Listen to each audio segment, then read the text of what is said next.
여러분 안녕하세요. 오늘 해설에서는 창세기 49장의 깊고 오묘한 세계로 푹 빠져보려고 합니다. 얼핏 보면 그저 고대 족장이 임종을 앞두고 자식들을 불러 모은 흔한 장면 같아 보일 수 있어요. 하지만 이 텍스트의 이면을 조금만 더 자세히 들여다보면 이게 단순한 유언을 넘어 미래를 향한 얼마나 역동적이고 거대한 역사의 로드맵인지 알게 되실 겁니다. 자, 그럼 본격적으로 시작해 볼까요? 여기서 가장 중요한 포인트는요, 야곱이 지금 단순하게 자기 재산이나 나눠주려고 아들들을 모은 게 아니라는 겁니다. 너희가 후일에 당할 일을 내가 말해주겠다고 하잖아요. 이건 하나님이 주신 그야말로 이스라엘의 전체 미래에 대한 엄청난 스포일러가 담긴 예언적 비전인 거죠. 인간의 평범한 유언이 아니라 하나님의 계시가 쏟아져 나오는 가슴 벅찬 순간입니다. 이 방대한 텍스트의 맥락을 놓치지 않기 위해 우리는 이 12아들의 이야기를 5가지 핵심 테마로 나누어서 살펴볼 겁니다. 첫째, 야곱의 마지막 예언. 둘째, 장자권과 회복의 은혜. 셋째, 유다와 영원한 통치자. 넷째, 요셉의 축복. 그리고 마지막으로 믿음으로 마친 여정입니다.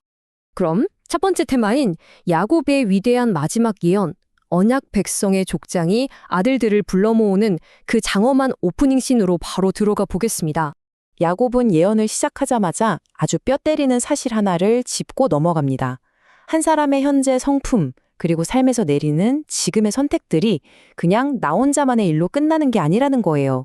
마치 물수제비처럼 파장을 일으켜서 후손들의 운명까지 결정짓게 된다는 겁니다. 그러니까 우리의 오늘의 태도가 바로 내일의 역사가 되는 셈이죠.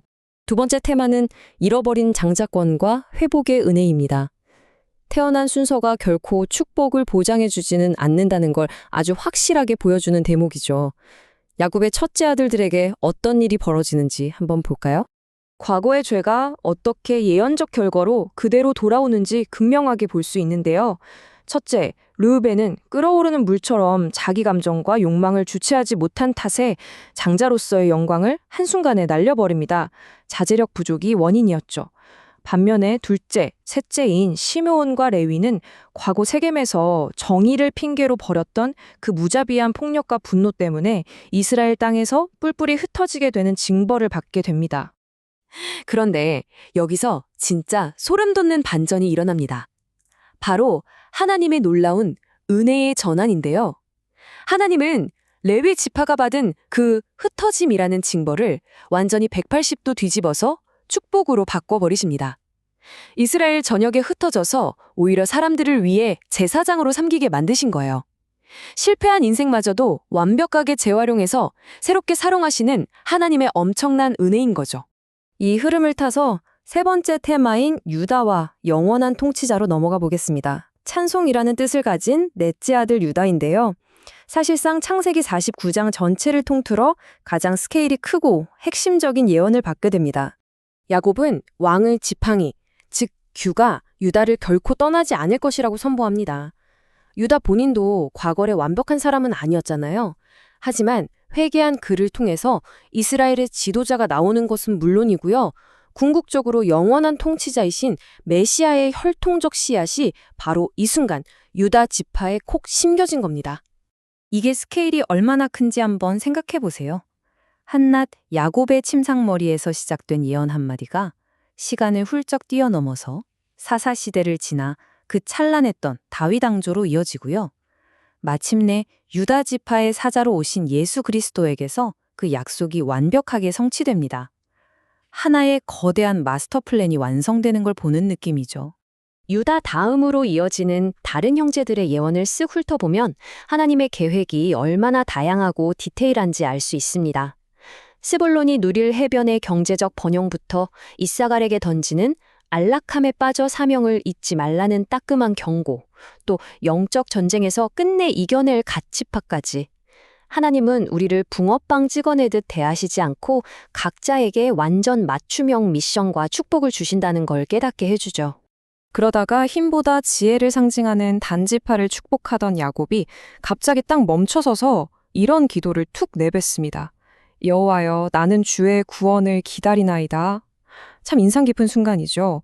인생의 진정한 소망이나 궁극적인 승리는 자녀들의 뛰어난 능력이나 잔머리에서 나오는 게 아니라 오직 하나님의 구원에 달려 있다는 걸 스스로 고백하면서 우리에게 일깨워 주는 겁니다. 이제 네 번째 테마, 고난을 극복한 요셉의 축복입니다. 형제들 중에 가장 눈물 쏙 빼는 아픔을 겪었지만 반대로 가장 스케일이 크고 풍성한 축복을 받는 아들 요셉 이야기입니다. 요셉의 인생은 그야말로 역경 극복의 마스터피스잖아요. 형들의 미움, 억울한 노예 생활 같은 끔찍한 활 쏘는 자들의 공격을 집중적으로 받았습니다. 그런데도 요셉의 활이 꺾이지 않았던 이유가 뭘까요? 맞습니다. 바로 전능자의 손, 즉 하나님 자신이 직접 요셉의 팔을 꽉 붙들고 힘을 실어주셨기 때문이죠.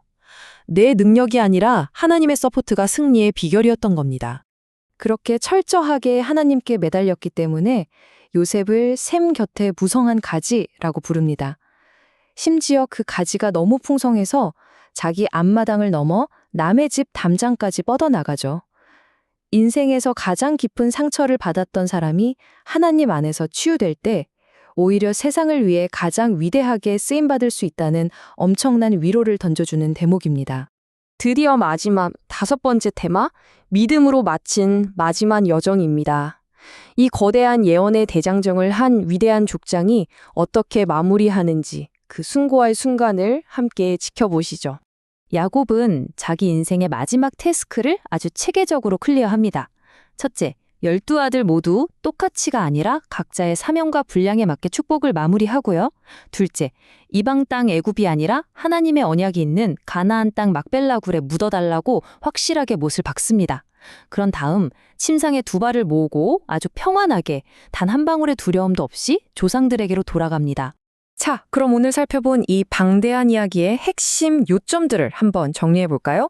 우리가 매일 하는 선택과 성품이 우리의 미래를 만들어간다는 점, 치명적인 실패라도 하나님의 은혜를 만나면 영광스럽게 회복된다는 점, 그리고 고난은 우리를 무너뜨리려는 게 아니라 요셉처럼 더 큰 열매를 맺게 하는 빌드업 과정이라는 사실입니다. 메시아가 불완전한 사람을 통해 오시듯 우리 각자에게도 너무나 완벽하게 맞춰진 고유한 사명이 있다는 걸 절대 잊지 마세요. 야곱은 평생 하나님의 약속을 붙잡고 살았던 사람이 죽음 앞에서도 얼마나 아름답고 쿨하게 삶을 마무리할 수 있는지 우리에게 몸소 보여줬습니다. 이 거대한 영적 로드맵의 궁극적인 지향점은 결국 하나님의 구원이었죠. 여기서 여러분에게 한 가지 질문을 던지고 싶습니다. 여러분의 미래를 지탱하는 흔들리지 않는 궁극적인 소망은 과연 어디에 있습니까? 이 질문을 여러분 마음에 남겨드리면서 오늘 해설은 여기서 마무리하겠습니다. 함께 해주셔서 감사합니다.